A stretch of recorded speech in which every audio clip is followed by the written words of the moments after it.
जय हिंद दोस्तों, welcome to the session for today and very very good morning to all of you people. आज chapter 5 class 8 का discuss करने जा रहा हूँ, इंडस्ट्रीज। जिसमें हमें समझना यार इंडस्ट्रियल लोकेशन कहाँ पर क्यों ऐसे इंडस्ट्रीज लगी हैं। अगर इंडिया की बात करें तो अहमदाबाद में क्यों टेक्सटाइल इंडस्ट्री है, मुंबई में टेक्सटाइल इंडस्ट्री क्यों है, या जो अपने आयरन एंड स्टील प्लांट्स है वहाँ पर क्यों है। That is what a geography is, why this location, that is what we are going to understand.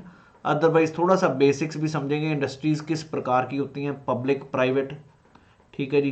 Type of industry agro based कौन सी है, कौन सी मिनरल बेस्ड है, इस प्रकार भी देखेंगे। बेसिक्स हैं, not very like extensively, but yes locations are very important which can come in the paper, और वो पूछी जाती हैं। तो बेसिकली सेकेंडरी एक्टिविटीज़ में आती है मैन्युफैक्चरिंग, जिसको हम इंडस्ट्रीज कहते हैं। रॉ मटेरियल को प्रॉपर प्रोडक्ट बनाती है, more value to the people. Like pulp को चेंज किया जाता है पेपर को, और पेपर को नोटबुक में, this is basically manufacturing. So cloth can be made from cotton, which have added to the value to them as each stage of the manufacturing process. In this way, the finished product has more value utility than the raw material. Industry refers to an economic activity that is concerned with production of goods, extraction of minerals, and the provision of services. We have iron and steel industry, that is production of goods, coal mining industry, extraction of coal, tourism industry, service provider. तो अब बात करेंगे जी क्या क्या industries classify किया जाता है on the base of size and ownership. First of all, like we have as raw material based, agro based industries होती हैं, right, which are agriculture produce based. Vegetable oil, cotton, textile, dairy products, leather industries are examples of agro based. Then mineral based industries होती हैं which are based on the minerals, like which feed on the iron, which is made from iron ore, is the product of mineral based. Raw material manufacture of number of other products such as heavy machinery, building materials, और railway coaches etc. अगर marine based industries की बात करें तो जो ocean से raw material मिलते हैं, इंडस्ट्रीज प्रोसेसिंग का सी फूड और फिशिंग का। फॉरेस्ट बेस्ड भी इंडस्ट्रीज हैं which are like raw wood. Pharmaceutical industries अलग हैं, पल्प पेपर निकालने के लिए, वो भी आपको फॉरेस्ट बेस्ड होगा। साइज पे बात करें, स्मॉल साइज होती है, एक लार्ज स्केल होती है। Cotton household industries are type of small scale, right. Basket weaving, ये सारी स्मॉल स्केल इंडस्ट्रीज हैं। Large scale industries which large volume of products, investment capital बहुत ज़्यादा चाहिए, टेक्नोलॉजी भी सुपीरियर होगी। Silk weaving and food processing industries are small scale. अब ownership भी बेस पे प्राइवेट सेक्टर और पब्लिक सेक्टर, जो प्राइवेट सेक्टर जो प्राइवेटली ओन्ड है, और पब्लिक सेक्टर जो सरकार द्वारा ओन्ड है, और कुछ जॉइंट सेक्टर भी होंगे जिसमें पब्लिक प्राइवेट दोनों की पार्टनरशिप हो। सरकारी जैसे हिंदुस्तान एरोनॉटिक लिमिट्स है, वो aeronautics limited, that is a public sector. SAIL, steel authority of India limited. Joint sector में जो स्टेट और दोनों चला रहे हो, Maruti Udyog, it use to be a joint sector. Cooperative sector which are owned and operated by the suppliers of the raw material itself.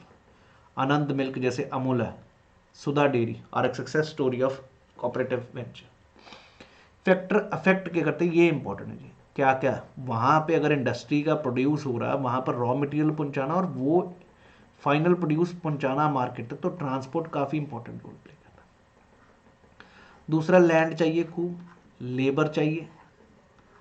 Land और labour होगी तभी वहाँ पर इंडस्ट्री लगेगी। पावर चाहिए, रॉ मटेरियल इजीली अवेलेबल हो, capital, money, and then market. These are the factors which are really important for making a location. इन factor को कंसिडर करके ही हम कोई इंडस्ट्री लगाते हैं। Where are situated, where some और all of the factors are easily available. The lower transport cost in their infrastructure so that the industries may be located in backward areas. Industrialization often leads to development and growth of towns. Then industrial system की बात करूं, inputs, processes, outputs, raw materials, labor, cost of land, transport, power and other infrastructure. Wide range of activities which convert a raw material into finished goods. The outputs are end product and the income earned from it. In case of textile industry, the inputs may be cotton, human labor, factory and transport cost. So processes include ginning, spinning, weaving, dyeing, printing. So the output is shirt you wear. तो बहुत input लगता है, बहुत चीज़ों का लगेगा। अब industrial regions आपको जानने हैं कहाँ कहाँ पर है, कैसे कैसे।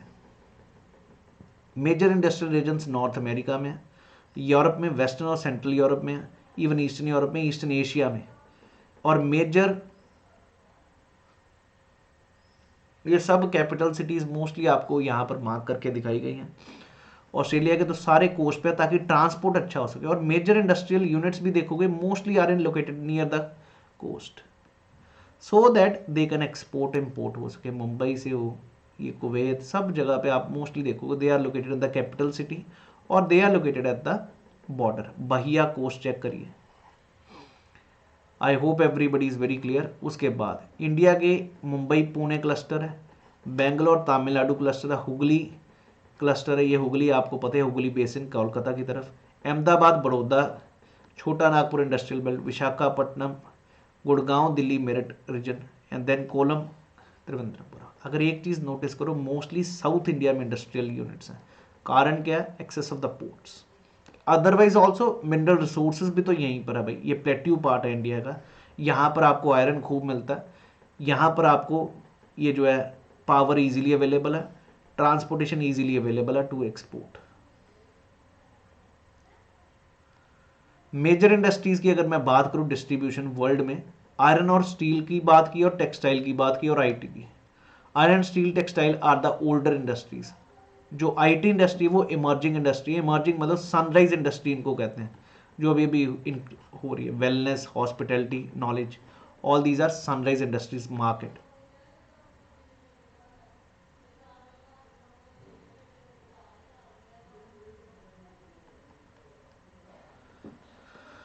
Various inputs, processes, outputs. The feeder industry products are used as raw material for other industries. Smelting क्या होता है? Metals को extracted from their ores by heating beyond the melting point.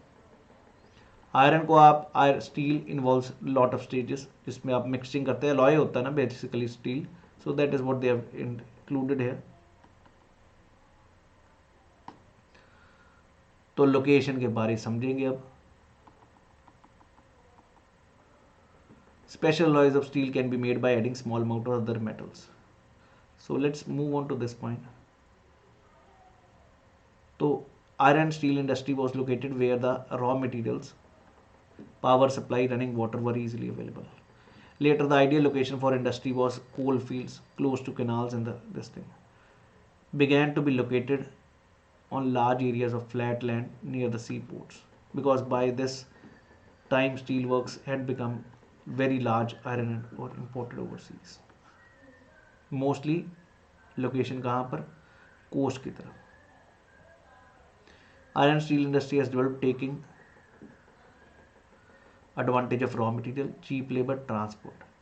हमारे भिलाई, दुर्गापुर, बर्नपुर, जमशेदपुर, रुड़केला, ये आपको झारखंड छत्तीसगढ़ का एरिया मिलेगा। वेस्ट बंगाल, झारखंड, उड़ीसा, छत्तीसगढ़।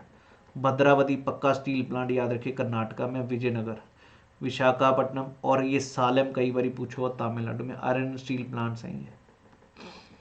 जमशेदपुर के बारे बताया गया, जो कि सबसे पहला हिंदुस्तान में लगा था, टिस्को टाटा का, प्राइवेटली ओन्ड था। Government took the initiative and set up several iron steel plants. TISCO Sakchi area में लगा था, जहाँ पर सुवर्ण रेखा और खारकाई नदी मिलती हैं झारखंड में। Sakchi was named as Jamshedpur. Geographically it is most conveniently located. क्यों?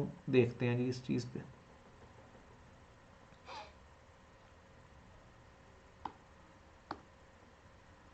Are you getting this thing? अब ज़रा बात करेंगे जी।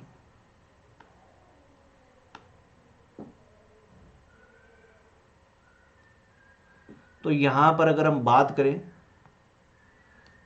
To set up, because the place was 32 kilometre away from station, railway line से, और आयरन और कोल मैंगनीज के डिपॉजिट्स बिल्कुल पास में थे। और Kolkata was a major market. Market भी है, ट्रांसपोर्ट भी है, और रॉ मटेरियल भी है। कोल मिलता था इसको झरिया कोयल फील्ड से, आयरन, डॉलमाइट, ये सारा कुछ उड़ीसा, छत्तीसगढ़ से। खरकाई और Subarnarekha insured sufficient water supply, पानी की भी सप्लाई चाहिए थी, वो भी इजीली आ रहा था। सो ये सारी चीज़ें, और कैपिटल काफ़ी इजीली अवेलेबल हो गई थी because of the government initiatives also. After TISCO there were lot of plants which were set up.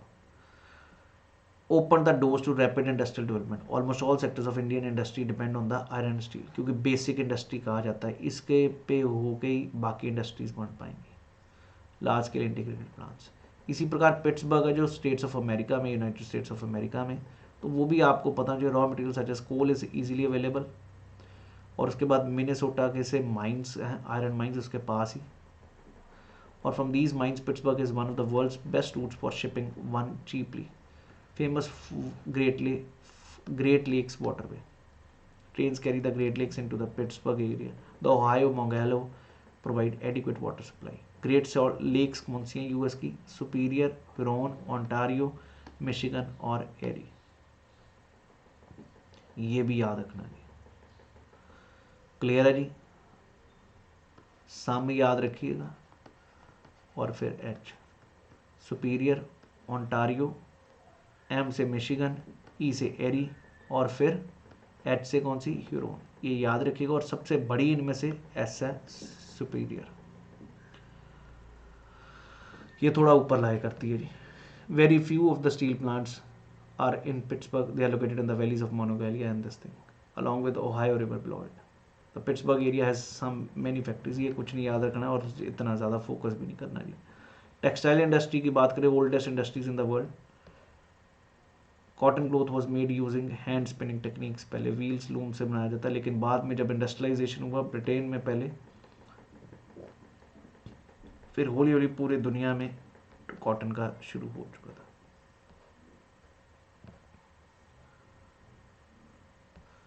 मसलिन्स Dhaka में पैदा होते चंद से, मसूलीपट्टनम में, कैलिकोस कैलिकट में, और gold road of Burhanpur, Surat and Vadodara were known worldwide for their quality and design. Hand woven cotton was expensive and time consuming, hence traditional cotton textile industry could not face the competition from the new textiles. Fort Gloster Kolkata में सबसे पहली industry लगी थी cotton textile में। Was establish in Mumbai in 1854, जो successful mechanize थी। Port for supporting importing machinery थी। Availability of raw material, skilled labour easily available था। Maharashtra, Gujarat were favourable humid climate. Humidity can be created artificially. Raw material is a pure, not weight losing, so this industry has spread to other parts. क्योंकि अगर wait losing होती तो फिर ज़्यादा दूर ना जाती, लेकिन अब ये है ऐसा, तो आप इजीली कहीं भी लोकेट कर सकते हैं। कोयम्बटूर, कानपुर, चेन्नई, अहमदाबाद, पूरे पैन इंडिया में, लुधियाना, पुडुचेरी, हर जगह पे लगनी शुरू। इसी प्रकार अहमदाबाद की 1861 soon became the second largest textile of India. Ahmedabad was there for term referred as Manchester of India. Favourable condition थी यहाँ पर भी, very close to cotton growing area, availability of raw material easily था, आइडियल क्लाइमेट था यहाँ पर, terrain बहुत अच्छा है, फ्लैट टेरेन है, मतलब टेरेन मतलब topography, and then densely populated areas provided both skilled and semi skilled labor, well developed roads networks, एक ट्रांसपोर्ट का easy access था। Ahmedabad textiles have been showing some problem, have closed down. This is primarily due to emergence of new textile centers in the world, in the country. अगर Osaka की बात करूं, Osaka Japan में, आपने super dry brand, वो इधर Japan का ही है, यहीं से। Due to several geographical factors, Osaka ensured that the land was easily available for the growth of cotton textiles. Warm humid climate is more suited in spinning and weaving. The textile at Osaka depends completely upon the imported raw materials. It is imported from Egypt, India, China and USA. Finished product is mostly exported, has a good market due to quality and low price. By others such as iron and steel, अब वहाँ पर ये industries आ गई। I hope basic समझ आ गया industries का है क्या। गिनती का आपके 10 से 15 मिनट में आपको एक एक चैप्टर कवर करवाएगा, ताकि आपको एक अच्छी डेप्थ नॉलेज हो सके, और हमें कल को ये ना हो कि हमने एनसीईआरटी का कोई भी टॉपिक छोड़ा, कोई भी पॉइंट छोड़ा। And we want to make sure that this time we are not going to lose any single mark out of it. एक ये पॉइंट याद रखिएगा, जो भोपाल गैस ट्रेजेडी हुई थी 3 दिसंबर 1984 को, उसमें गैस कौन सी रिलीज हुई थी? Methyl isocyanide. ये पेपर में कई बार क्वेश्चन है, अलॉन्ग विद हाइड्रोजन साइनाइड।